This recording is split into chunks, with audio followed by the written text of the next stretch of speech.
동안 전 세계에서 발생한 별난 일들 총 정리해보는 시간이죠. 월드톡톡 이현웅 아나운서와 함께합니다. 어서 오세요. 네, 안녕하세요. 이현웅입니다. 이현웅 아나운서는 고등학교 졸업한 지 몇 년 됐죠? 그거 좀 슬픈 얘기인데 예전에는 왜 한 10년 전으로 돌아가고 싶다 이런 얘기를 많이 했거든요. 네. 근데 이제는 10년 전으로 돌아가도 대학생이더라고요. 네, 술을 마실 수 있는 나이. 그래서 요즘에는 한 20년 전으로 돌아가고 싶다.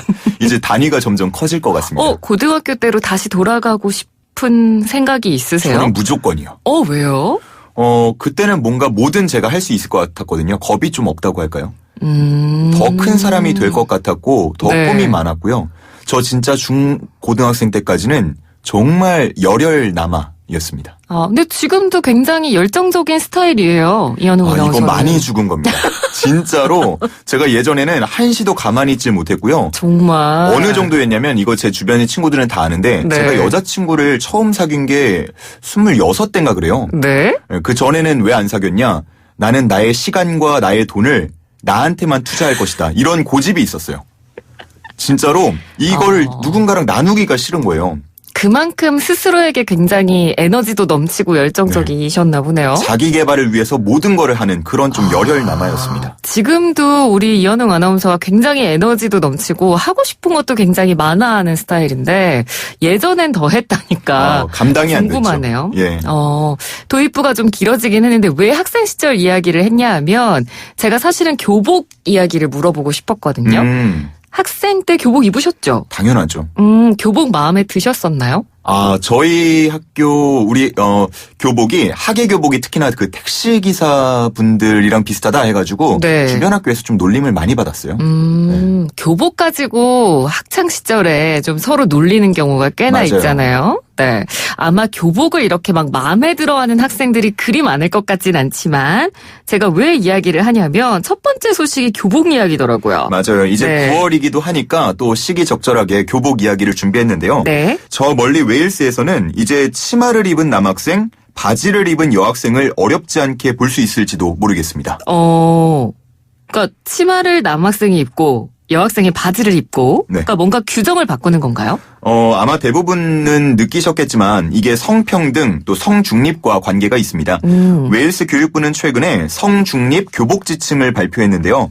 말 그대로 웨일스 전역의 학교에서 남녀 학생 간 교복 차이가 없어진다는 겁니다. 네. 따라서 기존에는 남학생은 바지 입어라, 여학생은 치마만 입어라 이렇게 했던 규정이 사라지게 되는 거죠. 네, 요즘 이런 움직임이 사회 곳곳에서 나타나고 있긴 합니다만 그런데 또 좀 특이한 부분이긴 한데 웨일스 교육부의 이번 결정에 폭염이 또 영향을 미쳤다고요. 맞아요. 유럽에 최근 기록적인 폭염을 보이고 있다는 이야기 세만시를 통해서도 자주 전해드렸잖아요. 네. 일부 학생들이 이와 관련해서 학교 교복 지침에 대해서 문제를 제기한 것이 발단이 됐습니다.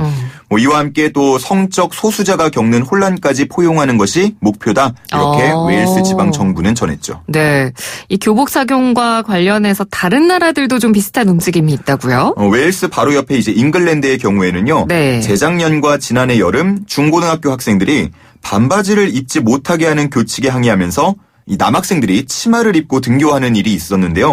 이게 또 SNS를 통해서 화제가 된 적이 있었고요.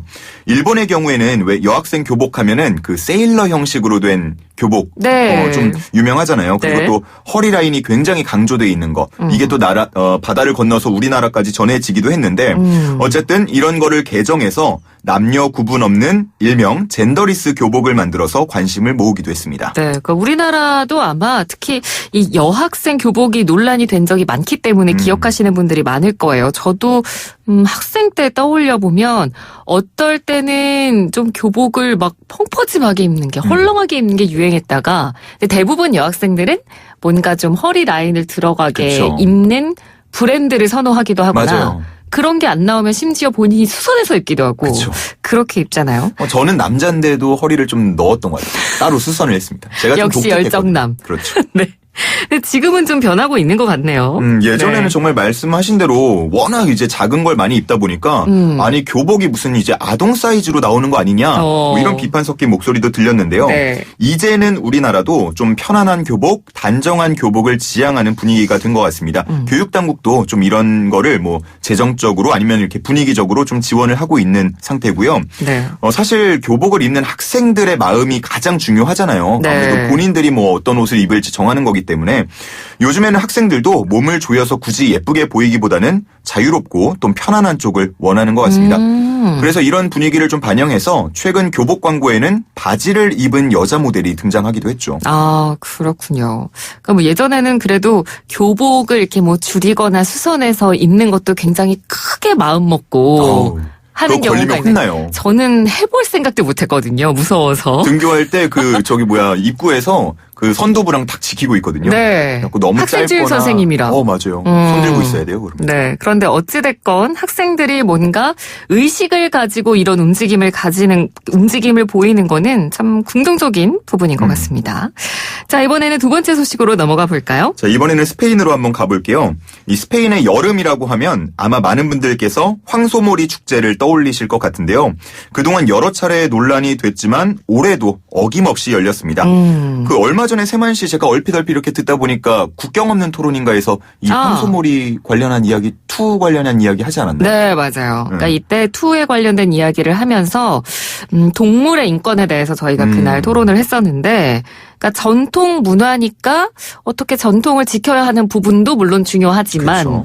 전통이라고 해서 꼭 이렇게 동물의 인권까지 침해하면서 전통을 유지해야 되느냐. 맞아요. 뭐 그런 부분은 생각해봐야 된다. 뭐 이런 식으로 저희가 토론을 한번 한 적이 있습니다. 스페인에서 가장 유명한 황소몰이 축제가 스페인 북부 팜플로나에서 열리는 산 페르민 축제인데요. 네. 지난 7월 6일부터 14일까지 9일 동안 열렸습니다. 이 황소몰이 축제라는 거에 대해서 조금만 더 설명을 드리면요.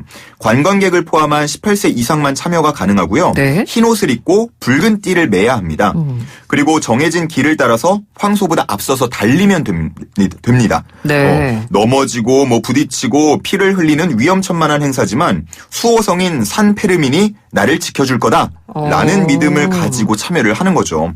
사실 저라면 제가 관광객으로서 가더라도 위험해서 굳이 참여를 안 할 것 같은데 여기 참여하는 인원이 매년 100만 명이 넘는다고 해요. 100만 명이요? 네. 정말 많네요. 그래서 행사가 끝나고 나면 뭐 사상자 이야기도 늘 나오고 그렇죠. 앞서 지금 저희가 얘기했던 동물 학대 이야기도 계속 나오고 있는데 또 올해도 어김없이 열렸다는 얘기고요. 네. 그럼 올해도 사상자가 있었나요? 역시나 있었죠. 크고 작은 부상을 다 합쳐서 한 500여 명이 치료를 받은 걸로 알려졌습니다. 네. 근데 이 황소몰이 축제가요. 방금 말씀드린 그 팜플로나 지역에서만 열리는 게 아니라 크고 작은 스페인 전역의 마을에서 자체적으로 또 진행되는 경우도 있는데요. 지난주에 스페인 중부 쿠엘라에서 열린 행사에서는 결국 사망자가 발생했습니다. 네. 이 지역은 골목을 달리는 팜플로나 지역과는 달리 산 비탈길에서 행해지다 보니까 조금 더 위험하다라는 평가를 받는데요. 한 60대 남성이 소뿔에 가슴과 목 등을 찔리면서 결국 사망했습니다. 그러니까 이게 뭐 다른 나라의 전통이기 때문에 우리가 쉽사리 뭐 그런 걸 없애야 된다라고 의견을 내놓을 수는 없지만 그렇죠. 그래도 토론 주제로 저희가 다뤘던 것처럼 전통 이어서 지켜야 하느냐 아니면 전통이지만 이제 현대 사회에 맞게 좀 고민을 해볼 필요가 있느냐 이 부분은 아마 좀 고민을 하고 좀 논의를 해봐야 되는 부분이 아닌가 그런 생각이 좀 드네요. 그때 뭐 이야기가 나왔는지는 모르겠지만 저도 이제 찾아보다 보니까 그런 이야기도 있더라고요. 한편에서는 이게 관광 수입 때문에 행사를 지속하고 있는 거다라는 의견도 있습니다. 스페인 투어 협회에 따르면요. 전국에서 열리는 투어와 황소몰이 축제로 매년 약 4조 원대의 수입이 발생한다. 이런 이야기도 있더라고요. 수입 금액이 생각보다 크네요. 그러니까요. 그러면 또 국가 차원에서 무시 못하는 부분이라 굉장히 고민이 클 수밖에 없을 것 같습니다. 자, 이현웅 아나운서와 함께 월드톡톡 함께하고 계십니다. 이제 마지막 소식 들어보죠. 닭이 들어있지 않은 치킨 들어보셨나요? 치킨이 닭인데요? 그죠.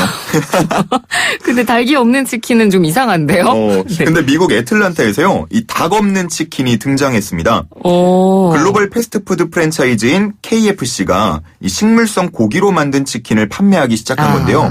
진영 아나운서는 이 식물성 고기에 관심이 좀 있으신가요? 관심은 없는데 저 한번 먹어는 봤어요. 어디서요? 네, 예전에 제 친한 지인이 채식주의자인 분이 계셔서 그분이 한번 추천을 해서 같이 채식 뷔페를 가본 적이 있어요. 그때 거기 가니까 그 식물성으로 만든 고기들을 네. 해놓고 있길래 먹어는 봤는데 맛이 어떻던가요? 식감은 비슷하지만 그래도 저는 약간 이상한데? 이런 느낌이 들더라고요. 그러니까 완전히 고기랑 같진 않지만 네, 그래도 식감은 비슷해서 신기하다라고 느낀 적은 있어요. 그게 네. 언제쯤이었나요? 한 7, 8년 된 것 같은데요. 굉장히 오래됐네요. 오래됐습니다. 저는 뭐 직접 먹어보진 않아서 네. 사실 좀 조심스럽게 말하는 부분은 있겠지만 지금 제 주변에서 이렇게 들려오는 바에 의하면 이제는 맛도 거의 따라갔다고 하더라고요. 그럼 그때보다는 훨씬 더 맛있어졌을 수도 있겠어요. 아무래도 요즘에 이 식물성 고기에 대해서 관심이 워낙 많고 건강이랑 또 연계해서 그렇죠. 요즘에 어떻게 보면 흥행하고 있기 때문에 네. 그 맛을 당연히 그 한 7, 8년 전보다는 많이 개선을 하지 않았을까 이렇게 생각이 듭니다. 네. 뭐 그럼에도 불구하고 우리나라에서는 아직까지는 이 식물성 고기로 된 제품을 만나보기가 쉽지는 않은데요. 네. 아무래도 우리보다 고기를 더 쉽고 또 더 자주 접하는 서양의 경우에는 이 식물성 고기가 정말 많이 발전하고 발달하고 있다고 해요. 그래서 이번에 그 KFC에서 출시된 식물성 치킨은 식물성 고기 제조업체인 비욘드 미트와 협업으로 탄생을 했고요. KFC의 미국 법인 케빈 호크만 사장은 일반 고객들이 맛을 보면 예를 들어 뭐 블라인드로 이렇게 맛을 한번 보면 네. 본래 치킨과 구별하기 어려울 정도다라면서 맛에 큰 차이가 없음을 강조했습니다. 가격은 어떤가요? 진짜 닭고기로 만든 치킨보다도 저렴한 수준입니다. 저렴한가요? 네, 더 저렴하고요. 한 반값에서 뭐 너겟이냐 윙이냐 이런 거에 따라서 좀 다른데요. 네. 한 반값에서 한 20%까지는 저렴한 편입니다. 그러니까 값도 싸고 또 몸에도 좋다면 당연히 큰 인기를 얻을 거라는 게 업체 쪽 입장이고요. 네. 애틀란타 매장에서 소비자 반응을 살핀 뒤에 다른 매장으로 확대할 계획을 갖고 있다고 합니다. 제 예측에는 아마 많이 확산될 것 같은데요. 그도 이유가 있어요. 이미 다른 프랜차이즈들의 사례가 있습니다. 뭐 버거킹의 경우에는 식물성 고기버거가 나왔고요. 네. 던킨 같은 경우는 식물성 샌드위치, 서브웨이도 식물성 미트볼 샌드위치, 뭐 이런 제품들이 이미 나와서 큰 인기를 얻고 있기 때문이죠. 네, 뭐 건강 생각하는 분들도 그렇고 종교적인 문제나 뭐 윤리적인 문제 때문에 채식주의자들이 주변에 많아지고 있기 때문에 식물성 고기의 인기가 어디까지 올라갈지 또 저희가 앞으로 주목을 해봐야 될 것 같습니다. 자, 월드톡톡 준비된 소식들 다 전해드렸고요. 이와 관련해서 골라오신 노래는 어떤 곡인가요? 아마 뭐 이렇게 쭉 들으시면서 딱 떠오른 노래가 하나 있으실 것 같아요. 우리 청취자분들도. 네. 첫 번째 소식, 교복과 관련된 이야기 했었잖아요. 네. 근데 우리나라에서 그 교복하면은 또 떠오르는 노래 있지 않나요? 교복을 벗고 이건가요? 벗고 학교에 등교할 순 없으니까요. 네. 반바지 입고서. DJ DOC. 그렇죠. 학교 교복이 반바지라면 어떤 게 맞죠? 여름 교복이 이거 아닌가요? 그런가요? 예. 제가 이렇습니다. 예. 제가 이래요. 재밌었어요, 그래도. 네, 어쨌든 요걸 준비했어요. 뭐 DJ DOC의 DOC와 춤을이라는 노래고, 네. 뭐 학교 교복도 그렇고 직장도 그렇고요. 얼마 전에 또 그 K항공사 자율화됐다 복장. 이런 기사 본 적이 있거든요. 네. 요 노래처럼 점점 변해가고 있는 것 같습니다. 그러니까요. 노래를 한번 옛 추억을 떠올리면서 들어보시면 좋을 것 같습니다. DJ DOC의 DOC와 춤을 들으면서 이현욱 아나운서는 인사하겠습니다. 고맙습니다. 감사합니다.